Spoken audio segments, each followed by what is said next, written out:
Hi, HRN listeners. We're celebrating our 15th anniversary, and we have a really fun campaign and an ask for you. This 15th anniversary tour is aiming to bring you closer to unique food and music experiences in some of the most exciting cities in America. All the while, we're raising funds to support our work empowering the next generation of food system storytellers through our fellowship programs. Here's how it works. Donate to HRN and be entered into a raffle in the city of your choice to win a dinner for two at a noteworthy restaurant and tickets for two to a concert at a prominent local venue. We have incredible partners in New York, Los Angeles, Philadelphia, Nashville, Las Vegas, Charleston, Asheville, and Ardmore, Pennsylvania, who have donated a meal for two and two tickets to a concert of the winner's choice. And all donations help fund our fellowship programs, where we're helping to build essential workforce readiness skills and food system storytelling skills. Check out heritageradionetwork.org/15 to donate and enter to win today. That's heritageradionetwork.org/15. Thank you. This episode is brought to you by Roberta's, home of Heritage Radio Network for 10 years. Learn more about Roberta's at robertaspizza.com.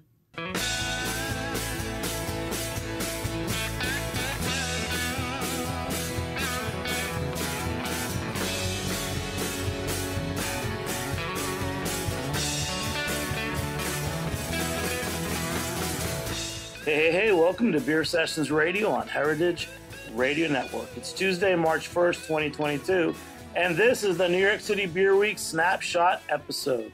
We've got a full lineup of guests here. We're going to go through a few at a time because there are a lot of them and some have to go, but we're going to start with the director of the New York City Brewers Guild. Ann, congratulations. You got us through COVID. What's going on? Ann Reilly. Hi, Jimmy. Thanks for having me on.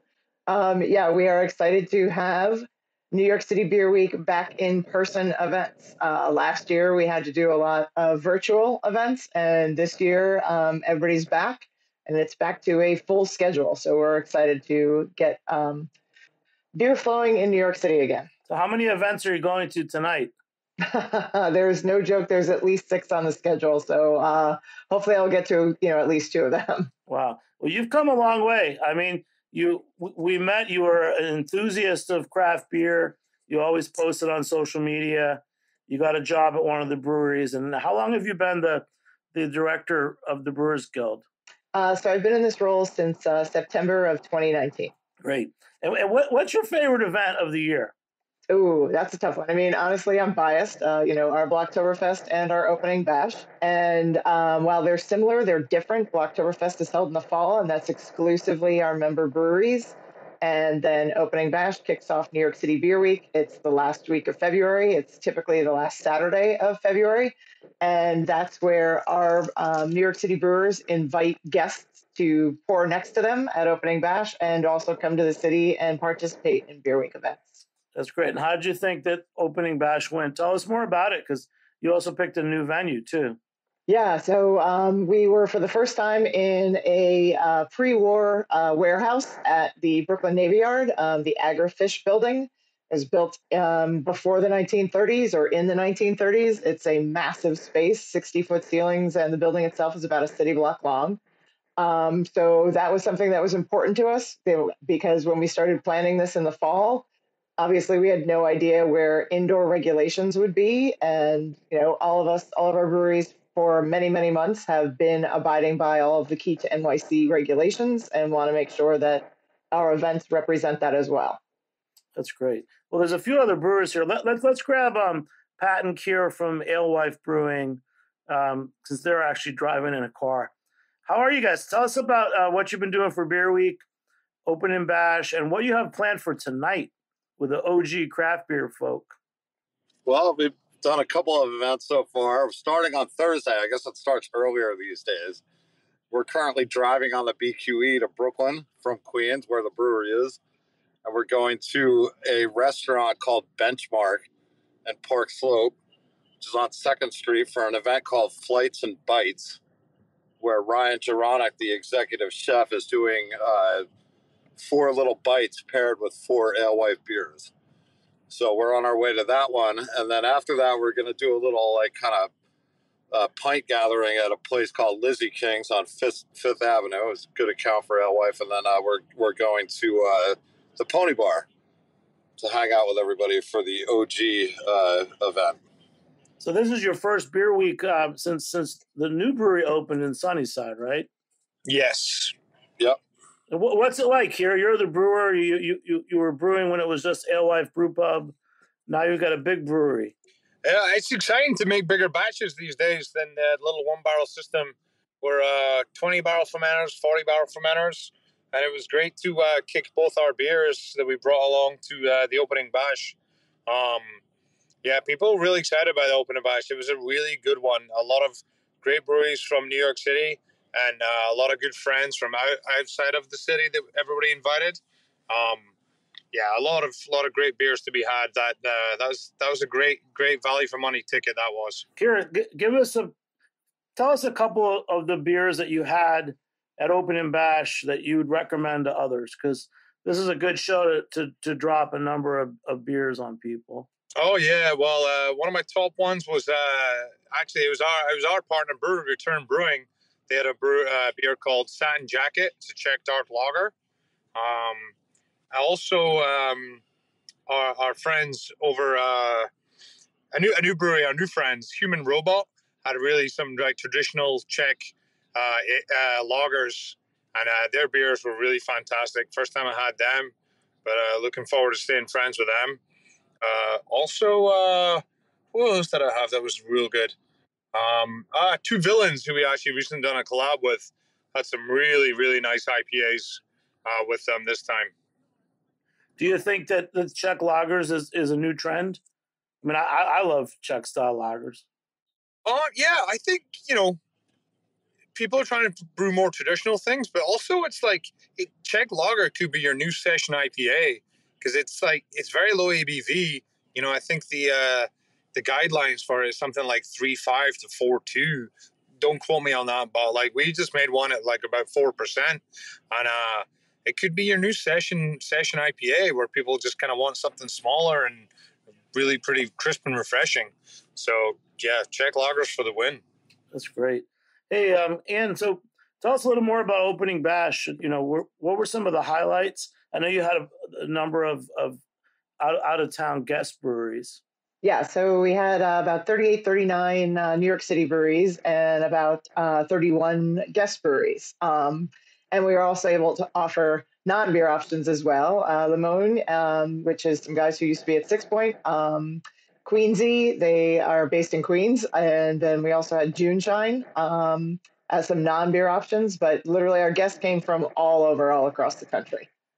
Oh, that's great. What do you want to tell us? Because I know you have to leave early. What's your vision now for the New York City Brewers Guild and Beer Week, and where's it going? I mean, you came through 2 rough years. Everyone's, who survived. What's on the top of the list this year? Yeah, more awareness. For a long time, Jimmy, you know this from, restaurants that you've had here in the city. A lot of people have been interested in where their food comes from. We'd like them to also be as interested in where their beer comes from. Supporting local breweries that make beer within the 5 boroughs. That's, one of the main tenets of the New York City Brewers Guild is promoting that, and the fact that our breweries contribute in multiple ways to our New York City economy, with jobs as well, at the brewery, as well as with our local restaurants and bars. Just, getting people aware of New York City beer. Philly Beer Week is huge. San Diego Beer Week is huge. New York City makes the best beer. We should have a massive beer week like those 2 cities do. All right. Well, it's great that you're on the case, because you for long have been working hard for this job, and you're doing a great job. Is there a beer that you want to give shout out to? I know they're all your babies, but I can't play favorites, but I do have to say I was thrilled to see this year's Opening Bash beer list, like the beer styles. It was easily, I want to say, 40% lagers, and that was a nice change of pace. Oh, that's great. Let's go around the room too. So one of our good buddies, Dave Lopez from Gun Hill, I'm just introducing you for you. So how's everything, man? How's Beer Week? How was Opening Bash? Opening bash was great. Anne did a great job. She was thrown into the fire on this one, and she did a really really good job. And she did a lot of thinking on her feet during the event in and of itself, because we had a few crazy situations at the event that we had to pivot on. But it was really good. It was great to see so many people, and people that some of us hadn't seen in over 2 years. So opening bash was really really great. So wait, this was the first event at this space in the Brooklyn Navy Yard? Yes. Yeah, we did Blocktoberfest in a different spot in the Brooklyn Navy Yard, but this was the first. I think this was one of the first alcohol events at this space, if I'm not mistaken. Yes. Yeah. And then when did you guys know that you'd be able to do an indoor event, or as Ann was mentioning? Well, the board, the Brewers Guild board, we had been talking about this for a while, and we kind of made the decision in January that we were just going to push ahead with it, sort of no matter what at that point, when things were looking bad, because we just figured that based on what we were seeing in other parts of the country, or the world, I should say, with Omicron, that we figured we'd be okay by now. So really, I'd say like around the second week of January, we went full court press on this event. And you were happy, Dave? I'm still waiting for a few of the final numbers to come in, so I can't tell you for sure. I'm waiting for a bunch of beer invoices from some of the out-of-state breweries and even some of the local guys. So I don't know for sure, but it's better. I think put it this way, I'm a lot happier than it looked like I was going to be 2 weeks ago. And Dave, I just want to say you're going to be on for the whole show, so we're going to talk more with you. We've known you since you opened Gun Hill quite a few years ago, so thanks for coming on. Thanks for having me. Biscuits and Beers, Christopher Ganzi, Daleview Biscuits and Beers. So great to have you back, Chris. Yeah, so tell us about your beer week, and what are you doing? Are you doing some kind of stout Sunday school, or Jimmy, I have to interrupt you. He's also the new president of the Brewers Guild, Chris Ganzi. Well, congratulations. I thought there was a new polish with your organization. So somebody knows how to cook biscuits. That's right. Just past Sunday, we had a Sunday school, and that was with Cakes and Kegs. They actually sponsored that. And yesterday, we did a small pairing with the Beers on Tap as our first part of opening week of Beer Week. Opening bash was amazing. It was great to see all these beers in one place once again. It was so many good beers out there. I can't even remember where I stopped at. So it's hard to rank, and it's also hard to remember. So I'm gonna say my favorite beers were the beers we were pouring. So it's important to be a leader in your community. Who made you become the president of the Brewers Guild? Was it something that you were forced on you, or you decided that you were ready for it? I think you're never ready for anything. So I was nominated. So I'm here. I'm doing it. I'll start doing it officially this month. So I'm here, ready to go, and ready for the experience. Yeah. So what's going on at Daleview? I know how long have you had Flint as your brewer? Flint has been here going on about 9 months now. Oh, that's great. And where are you guys going with your beer? Because are you making more beer? I know that you've got quite a following. Yeah, we're making a lot more beer. Just trying to make sure we keep up what's in house. We have diversified our tap list. We are not pale ale heavy anymore. Like, we have a couple of IPAs, some Scott, some wee heavies, some Belgian styles. We spread the spectrum on beer styles. So make sure that we're bringing that beer to the community, that introduction to beer to the community, so to make sure we have some more craft drinkers in South Brooklyn. That's great. Well, Chris, you're going to stay with us for the whole show too, so we're going to talk to you more. And Camille from 18th Ward, tell us a little bit about your beer week with 18th Ward Brewing. So we started with we actually had DBA on Friday, so we kind of started a day before opening bash. We were there, then we went over to the bottle share over at Finback. That was awesome. A good time. Got to see a lot of industry folk, which I think it's mostly what everybody got from opening bash was having everybody in the same room again after so long, and being able to try what everybody's been doing for the last couple of years. Yeah, well, you guys have a full lineup. I saw you've got events with KCBC. You're going to be at the Pony Bar tonight. Or is that one of your jobs, is coordinating all these events? Yeah, as the head of sales for them, it was my job to kind of blow it out of the water this year, because it's kind of our first one since we've been in distribution and stuff. So it worked out. With good friends in the industry, with the people at KCBC. I got something with Keg and Lantern and a bunch of other breweries tonight as well. We're at Fool's Gold, and then we finish off the week with Fifth Hammer with a little upstate downstate battle. Oh, that's great. But back to Ann. So Ann, I know you have to take off early.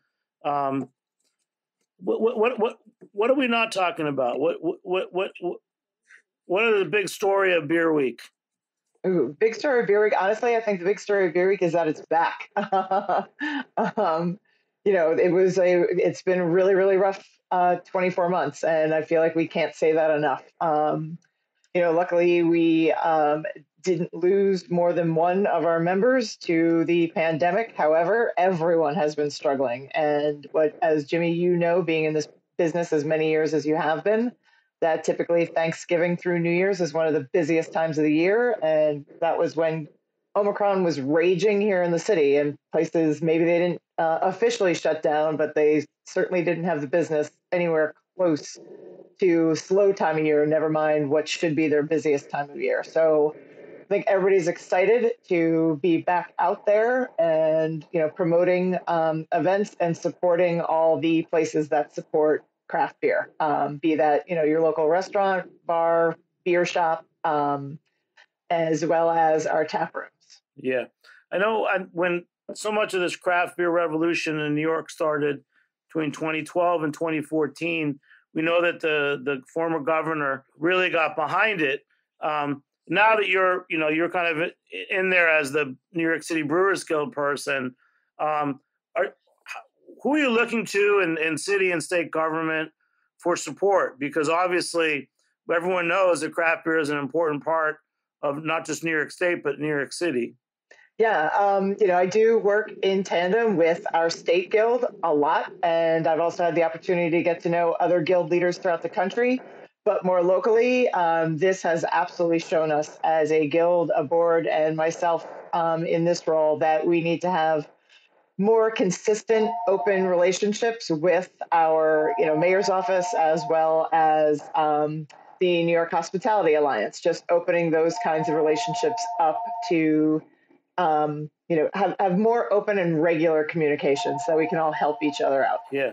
And then Dave, just tell us your arc, because I know it's pretty much since you opened Gun Hill, you've been very active in the Brewers Guild and Beer Week. Yeah, so I don't know how many years now that I've been the treasurer of the guild. I think it's going on 5 years now, maybe. So kind of when I took over as the treasurer, the finances of the guild were not in a great place. And I think that we've collectively done a really good job over the last 5+ years of putting ourselves in a really good place where we could, first of all, bring somebody on like Ann and pay someone to do that role. And then also allow ourselves the flexibility to offer our members a whole bunch of different programs, and which is something that we're building up this year. More so than, we've sort of been unable to do that the last 2 years, but we have the funds necessary to do that. So that's something that we've really made a big push on over the last five years or so. Dave, is there a Beer Week beer? Like, I know for a number of years you guys were doing Smash Beer. So this year, for us, we actually released an Imperial Stout. It's really, really limited because most of it is going into bourbon barrels for next year. But we released an Imperial Stout called Comes the Night. So we only have a few kegs of that are out there, but that was our beer for Beer Week this year. Well, that's great. Hey, well, let's welcome our beer bar friend, Dan McLaughlin of There he is. Pony Bar. Dan, join us. Hey, folks, can you guys hear me okay? Yeah, man. So you're hosting the OG Craft Beer Night 4. Thanks to Pat Fondler, yes, we are. Pat took care of all of the heavy lifting on this event, and I'm eternally grateful for it. Tonight we've got a lot of breweries. It started with Alewife and Rare Form and Thin Man, and it sort of took off from there. Interboro's going to be here. KCBC's going to be here.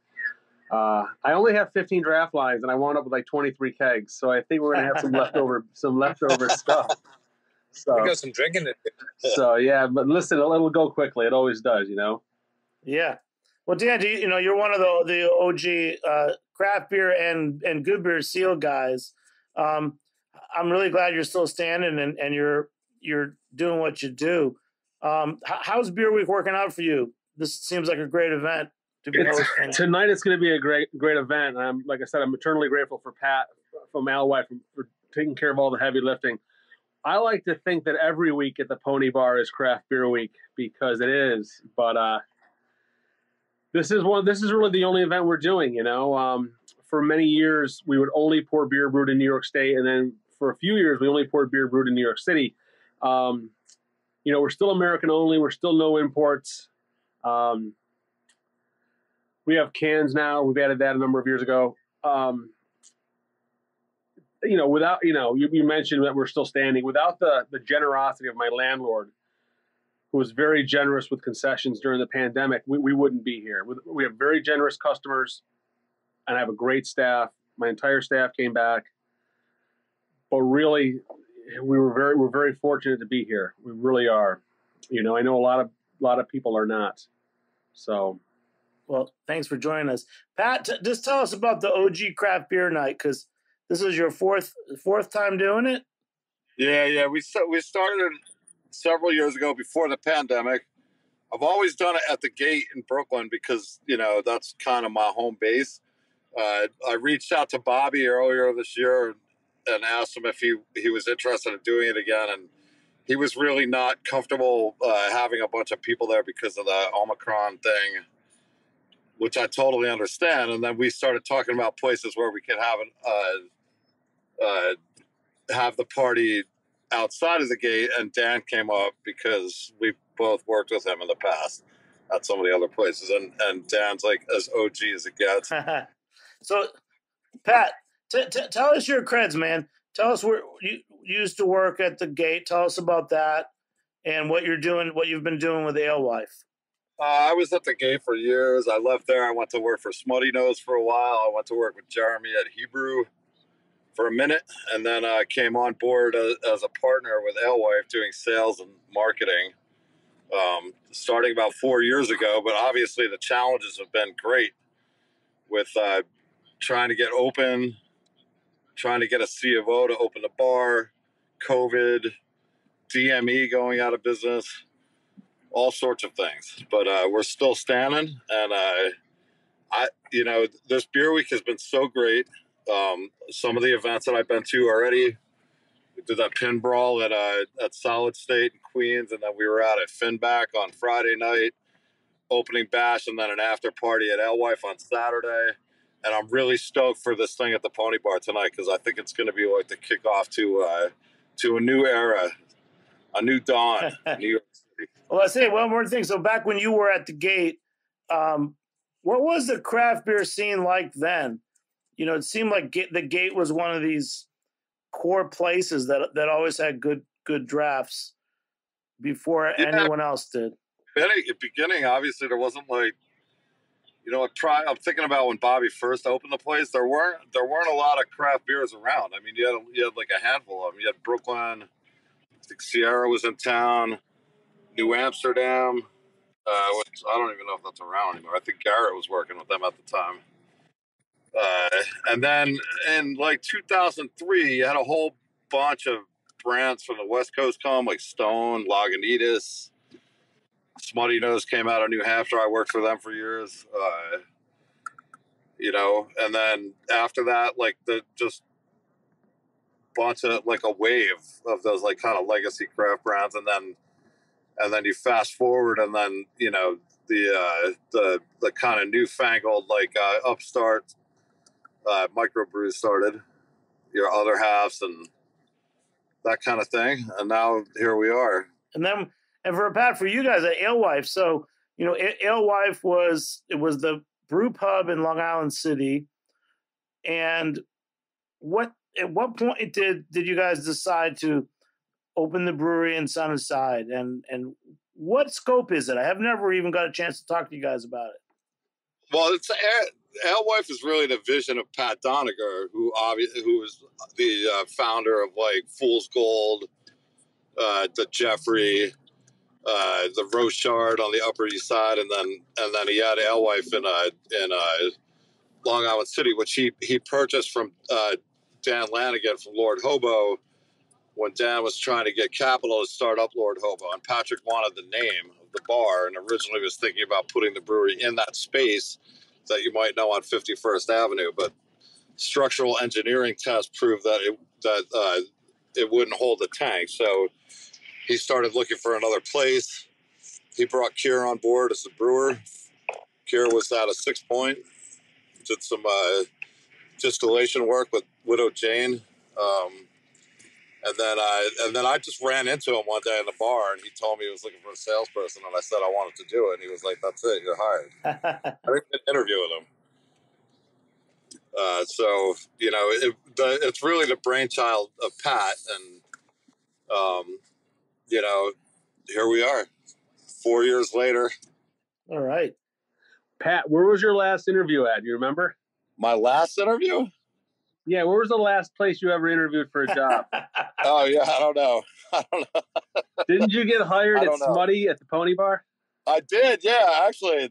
Yeah, I did my interview with Kevin and Peter at the Pony Bar on the east side, because on the west side. Before you showed up, they asked me about you, what I knew about you.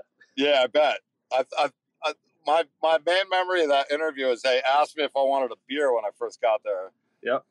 And I had been at the Blind Tiger all day at the Rogue used to do an oyster fest, and I was drinking like 10% beers all day when I got to the interview with those guys. So I was like, no, I'm going to hold off and drink some water, which they thought was weird. Yeah. But the whole time you had like a Three Floyds keg that you bootlegged. We did, yeah. And I was like looking at it the whole time, and then finally I was like, you know what, man, I'll have one of those. Well, Dan, you must have so many great memories, man. A lot of memories, a lot of great stories. A lot of people met here. A lot of people have met their significant other here, which is great. A lot of people have gotten engaged here or have gotten married that met here. People used to just meet here. Like somebody would see somebody that caught their eye and they go say hello to that person. Now it's different. Now you swipe and then you show up. And I see it firsthand. It's not like it used to be where somebody caught your eye and went and talked to them. I don't know if you do that anymore or not. A lot of Tinder dates take place here, so yeah. Well, Dan, you got to get back out there because obviously you're stale right now. I don't know.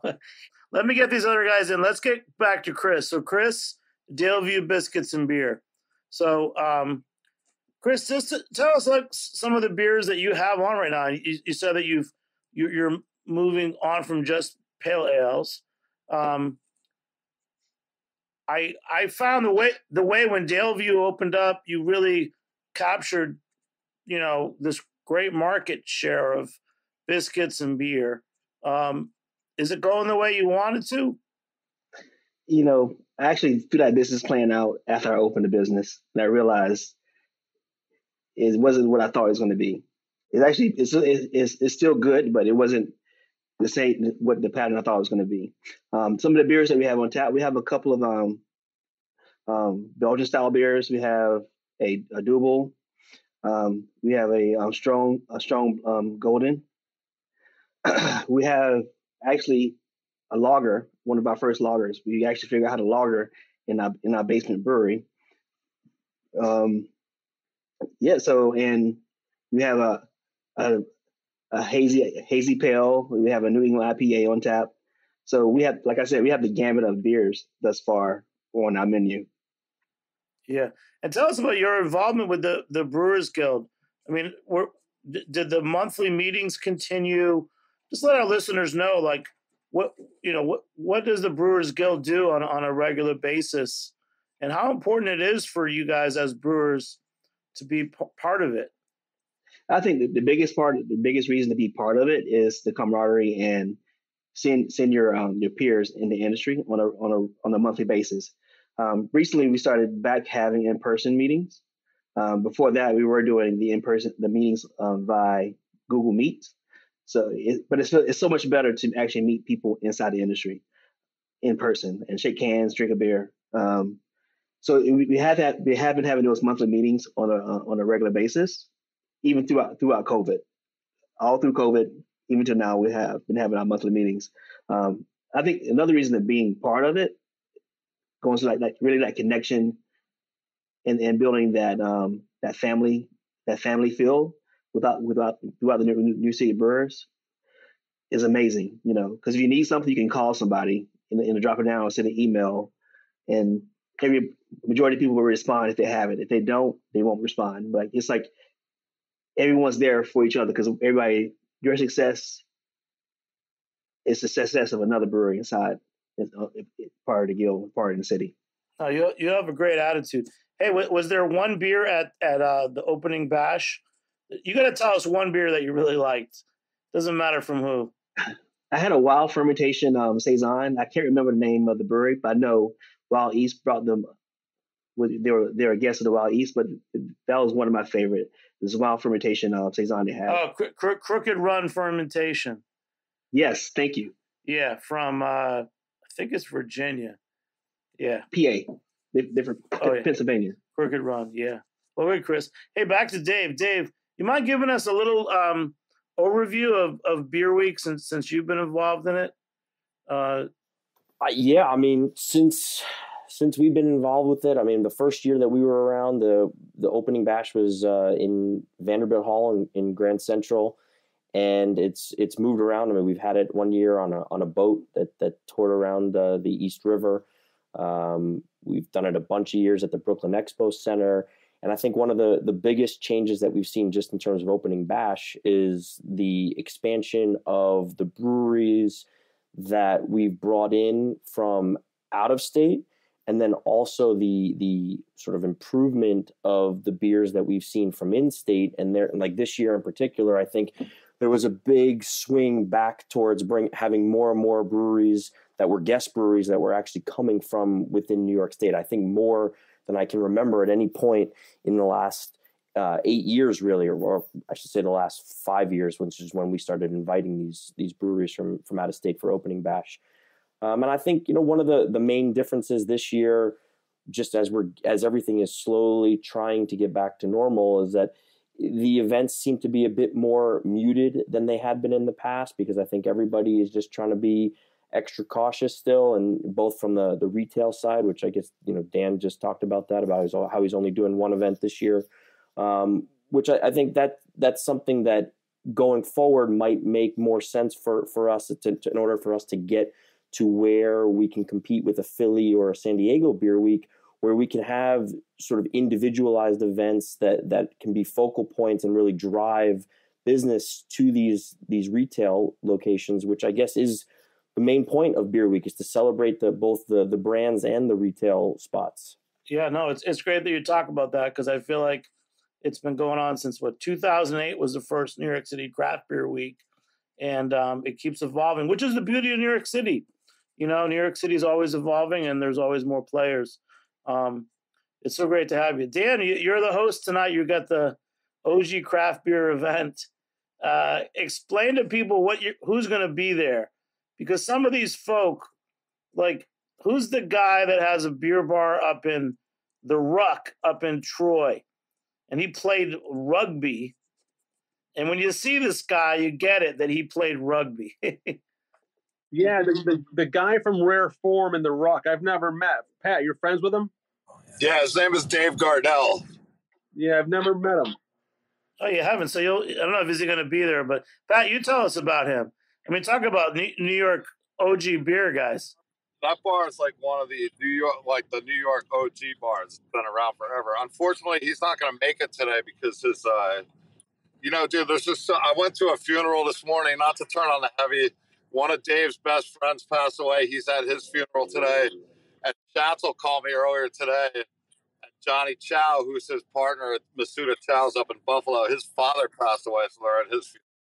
So he's not going to make it down either, unfortunately. Well, the first time you did the OG craft beer event, it was at the Gate. It was a few years ago, and that's when I actually met Dave Cardell for the first time. I think that was kind of the inspiration as you got together a lot of these older, not older, but people that have been in the industry a long time. Yeah, I mean the original idea for the event was that I'm working with Patrick who owned a bunch of beer bars, and then Mike Schatzel opened up Thin Man Brewery, and he had a bunch of beer bars up in Buffalo. And Dave Gardell opened up Rare Form Brewing Company, and he had the original OG4 up in Troy. So really, the event is a tribute to the original craft beer bars, and that's what it started out as. Yeah, no, it's a really good event. And Dan, you're in good company tonight. Thanks for hosting it. Absolutely. It's funny when you look around, you talk about OG. Every year it becomes more pronounced that the Pony Bar predates all these breweries whose beer we sell, you know? You look up on the board and it's Other Half, or it's Thin Man, or it's Alewife, or it's Gun Hill, or it's anybody. All these breweries, obviously, especially in New York City, with the exception of the now defunct Chelsea Brewing Company and Brooklyn Brewery, I think we predate every brewery in New York City, you know? Because we've been around since 2009, we opened, and I think all these breweries that we're pouring have come more recently. Dan, you have a great story. Just tell us where you grew up and when you first started working in a bar. I grew up in Syracuse. I started bartending in college at Syracuse. A couple of years, really busy place. I left both jobs to go open this newfangled thing called a brew pub, and it was the first brewery in Syracuse. This was 1994. It was Empire Brewing Company. And within a year of opening, we won our first GABF medal in 1995. I was a head bartender, bar manager, and the place was mayhem busy. I graduated college. They opened a second location in Rochester. They moved me there. Long story short, I met a girl. It happens. They were going to open a third location in Buffalo, and she was moving to New York City. She was going to get her MFA in modern dance at Tisch at NYU. I didn't know what an MFA was. I didn't know where Tisch was. I didn't know what modern dance was, but I said, look, I'll start at the car because I'm not going to Buffalo. And we moved to New York City, and that was 1997, and then I'm still here. Wow. And you worked at a lot of bars too, didn't you? I did. I worked at the Blind Tiger. One of the original owners of the Blind Tiger was a guy from a couple of years ahead of me in college, Brian Yossi, who's long since passed away. He passed away in 2001. So I had a great beer background from two separate GABF medal-winning breweries. Went to the Blind Tiger. That was awesome. In 2000, I left to open Puck Fair. I ran Puck Fair for 6 years.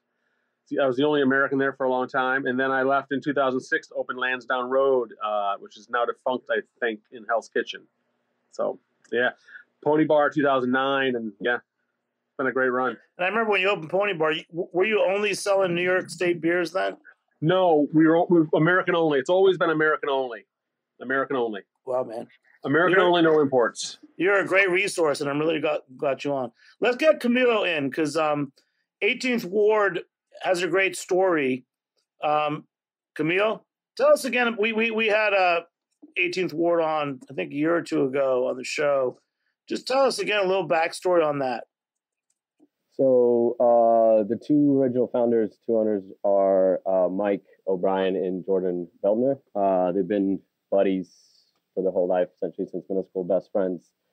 They run Northern Bell in Williamsburg, and in Greenpoint they have Jimbo Slim's, two craft beer bars, great little bars with food.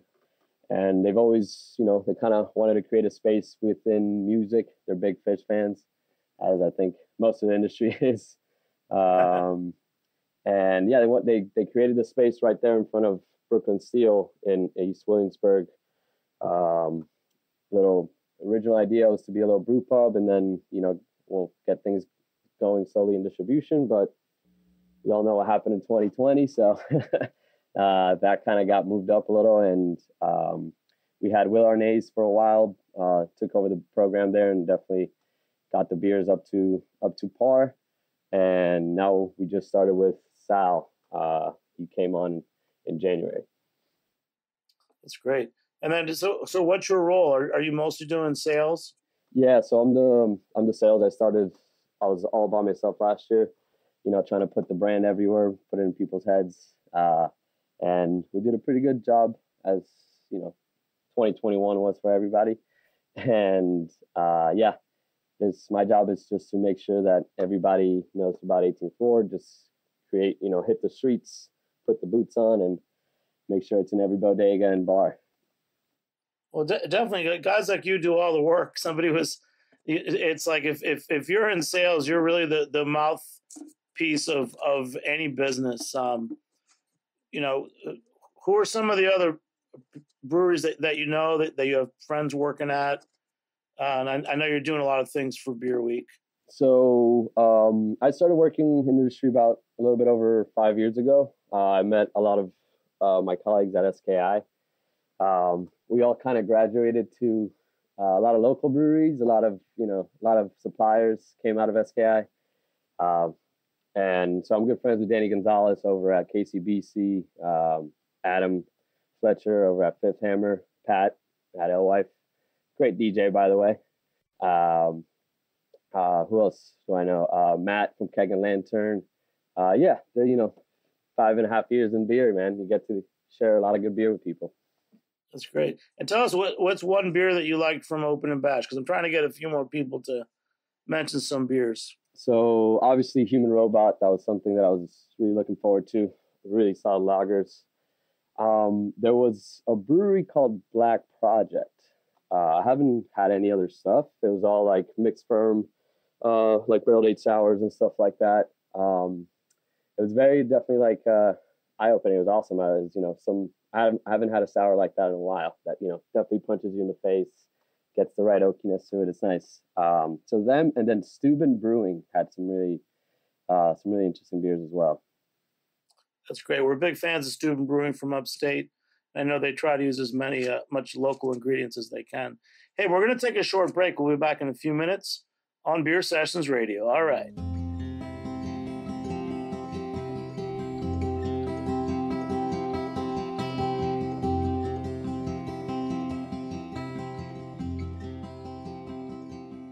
This episode is brought to you by Roberta's, home of Heritage Radio Network for 10 years. Roberta's was founded in Bushwick in 2008 and has become one of the most iconic restaurants in the country. HRN made its home inside of Roberta's in 2009, and together they have become part of the DIY fabric of the neighborhood. Roberta's, the pizza restaurant, is open for lunch and dinner 7 days a week and serves much more than just the famous wood-fired pizzas. Their team dreams up new salads, pastas, and sandwiches on the regular. Roberta's Tiki Bar is alive and well in the back garden, serving up frozen drinks in the summer and hot toddies in the winter. Stop by the bakery and takeout spot next door for fresh breads, sticky buns, and pizzas to go. And of course, there's the 2 Michelin-starred Blanca tucked away in the garden for truly daring diners. But Roberta's also extends beyond Bushwick, with multiple locations in New York City and now in Los Angeles. You can also find their frozen pies in grocery stores around the country. The spirit of Roberta's, like Heritage Radio Network, is everywhere. Here's to many more years of pizza-powered radio. Learn more about Roberta's at robertaspizza.com. Hey, welcome back to Beer Sessions Radio on Heritage Radio Network. Support us and become a member at heritageradionetwork.org. Gosh, it's so great to have New York City Beer Week back. We're doing a kind of on-the-fly snapshot of it with a number of breweries and beer bar folk. So we got Dave Lopez here. Dave, I feel like you kind of grew up in this job because you were a partner in Gun Hill, and I know you've got, you've really become a leader in the guild. What do we need to do? Like, New York City Beer has come so far. I don't know. What's the future of New York City beer? I feel like I've said this for a few years, and I think it's still true. Is that you go down, and this is just to harp back on beer weeks in other cities, or just beer in general in other cities. You go visit those places, and you look at tap lists or can lists or bottle lists at restaurants, and greater than 60% of what you see is from that area or that state. You come here, and I think we still see it in a lot of places, and you don't see 60% or more from local. And I think that's where we need to just keep hammering that home to all of our counterparts, and also to the consumer too, because it's partially because the retail accounts are doing what the consumers want. And so we need to also remind people that now, unlike maybe 8 years ago, New York City beer is a force to be reckoned with, and is making some really, really high quality liquid. And we have people from all over the country, other breweries, that they all want to come here and work with us and collab with us. And it's something that we should be celebrating here on a more regular basis. Yeah. Well, Dave, did you ever think that some New York City breweries would be opening outposts upstate?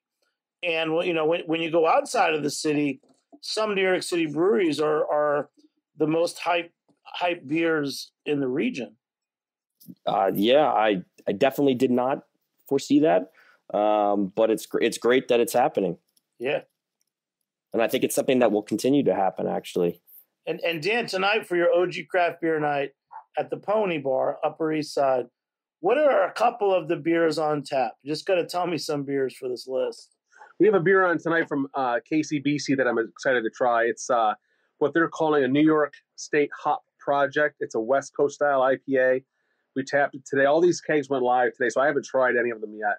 I'm excited to try that one. We have a blackberry and raspberry fruited foeder aged saison from Alewife. I'm looking forward to trying that. We have a beer from Thin Man called Minky Boodle. I've seen it around. It's a sour. I've never had it. It's a kettle sour of some sort with raspberries. We have stuff tonight from 18th Ward. I've never had their beer. I'm looking forward to trying that. Yeah, I'm looking forward to trying a lot of things. I'm kind of, as I've aged, I can't drink as much as I used to. So, I'll try as many as I can before I have to go home. Well, that's good. Are you at the Pony right now? I am. I'm in my office with my children's artwork behind me here, just on the board. I'm in the office. I'm in town for a couple of days, so I'm here, So that's good. And Camille, do you know what beer you have on at the Pony Bar tonight? Yeah. Tonight at the Pony Bar we have, I'm just pulling it up right now, actually. Do you want me to tell you? You can tell me, Dan. 18th Ward, what? We have an Imperial Pastry Stout from them. It's a 10% ABV. It's called Decatur. And the color simply says Decatur Pastry Stout. Yeah, it's so the guys also have a huge love for New Orleans. So it's beignet inspired Imperial Pastry Stout. It's got beignets, slow vanilla, and chicory coffee in it. 10%. Wow. Came out really nice. It sounds great, Camille. Hey, Dan, back to trends. So, we've been seeing a lot of Czech lagers, Czech dock lagers. What are some trends that you have going through the Pony Bar? Not just tonight, but this last winter. We started doing a little bit more stuff with legacy brewers again. We bring in some more Sierra Nevada. We bring in a little bit more like stuff that we haven't poured in a long, long time, just out of curiosity to see if it would sell well, and it sells really well. The odd keg of Smarty Nose, the odd keg of Sierra Nevada, the odd keg of Otter Creek or Long Trail.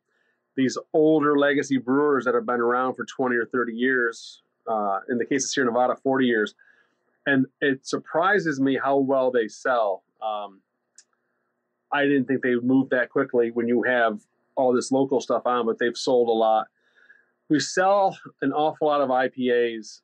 We have 15 draft lines. We always have at least 3 or 4 or 5 IPAs on because that's what sells the fastest. I know there's been a massive push for lagers. Every time I read a beer article, it's about everyone's love of lagers. We have lagers on, and they don't really sell that well. They sort of linger. Maybe in the warmer months they might sell a little faster, but dark lagers, Czech lagers, so on and so forth. Well, definitely, people definitely drink differently at a pub or a beer bar than they do at home, don't they? Sometimes, yeah. We're on the Upper East Side, so I think sometimes people play it a little close to the vest. We sell an awful lot of IPAs. They sell really quickly. Our pilsners, our ciders, our wheats, and our IPAs are what fly out the door every day. The other styles, the strong ales, Czech lagers, the dark lagers, the saisons, anything outside the box doesn't move as quickly. I don't know. I think a lot of that might have to do with our neighborhood more than anything, but I don't know. Dan, were you closed during the pandemic? We closed 3 times. We closed from March 16th of 2020 till June of 2020. We reopened. We closed again mid-December of 2020, reopened in March of 2021, and then we closed again for a week or so around Christmas of this year. Yeah, we closed a few times. Well, man, I'm glad you're open, and I'm glad you're hosting. Eternally grateful for my staff that came. Everybody that wanted to come back came back, and I'm really fortunate. I'm really fortunate that I've got great people and they all want to be here. Well, man, thanks for coming on. Chris Gansey, the soon-to-be the president of the New York City Brewers Guild and Daleview Biscuits and Beer. You got the final word, my friend. New president. Biscuits and beer. I think that's when we first had you on the show. Yes. It's the greatest idea ever. Are you making more biscuits than ever? How's the food component? Has it changed in your place? The food component has been the strongest part of the business for a while. It's been what has been sustaining us. But yeah, it's strong. But people are starting to know our beer, so the beer is starting to pick up as well. So the true name is coming to its own. So it really is biscuits and beer. Yeah, and then for our listeners, so when you brought on Flint, tell us about Flint. And when you made a decision to bring on a brewer. So I think weren't you the brewer before? Yes, I was. So Flint came in July of 2021. Throughout the whole of 2021, he was coming through and helping out here and there with a couple of brews. But it got to a point where I didn't have time or the bandwidth to brew on a regular basis. We ended up falling behind in beer because I wasn't brewing on a regular basis. So Flint was at Randolph on Williamsburg, and they decided to get rid of their program, their brew program at Randolph. So that was a perfect opportunity for him to come work at Daleview. Wow, that's great. I'm looking forward to seeing you grow, and really looking forward to seeing this next year with you as president of the New York City Brewers Guild and with Ann Reilly as a director. I feel like you guys are going to really make an impact this year, and now that everything's opening up. So congratulations. And Dave, well, thank you. You're a good friend in beer to me.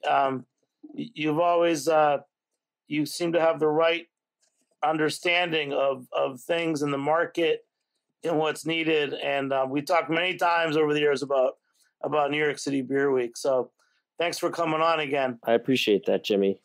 Just give us a little snapshot of Gun Hill right now, because I can't quite keep track of who's expanded and who has more than one location. We actually during COVID we didn't have a landlord that was as flexible as Dan's at the Pony Bar. So we had a spot in the South Bronx that we had to close because our landlord wouldn't really help us out at all. So right now we just have the one spot, the brewery. But my partner Kieran opened a spot up at the old Sloop location up in Elizaville, and we're brewing the beer right now for them. But it's called Vosburg Brewing Company. So and they have their own beers that we're making for them, and then they carry Gun Hill beers and some local ciders. So that's sort of the current state of Gun Hill. We've tried to keep during the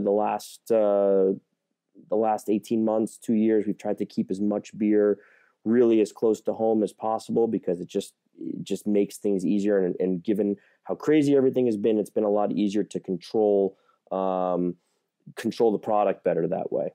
It's great, man. Listen, thanks to everyone for joining me. Thanks to Armin, our engineer, who's going to clean this up. This is the most guests we've had on a remote show in quite a while. So thanks, everybody. Thanks to Ann, Camille, Chris, Pat and Kier, Dave, and Dan McLaughlin of the Pony Bar, the OG craft beer guy, for joining us. New York City Beer Week Snapshot Show. So thanks so much. I'm Jimmy Carboni. Support us at Heritage Radio Network. And we'll catch you next time on Beer Sessions Radio. All right. Woo! Beer Sessions Radio is powered by Simplecast. Thanks for listening to Heritage Radio Network, food radio supported by you. For our freshest content, subscribe to our newsletter. Enter your email at the bottom of our website, heritageradionetwork.org. Connect with us on Instagram and Twitter at heritage_radio. You can also find us at facebook.com/Heritage Radio Network. Heritage Radio Network is a nonprofit organization driving conversations to make the world a better, fairer, more delicious place. And we couldn't do it without support from listeners like you. Want to be part of the food world's most innovative community? Subscribe to the shows you like. Tell your friends, and please join the HRN family by becoming a member. Just click on the beating heart at the top right of our homepage. Thanks for listening.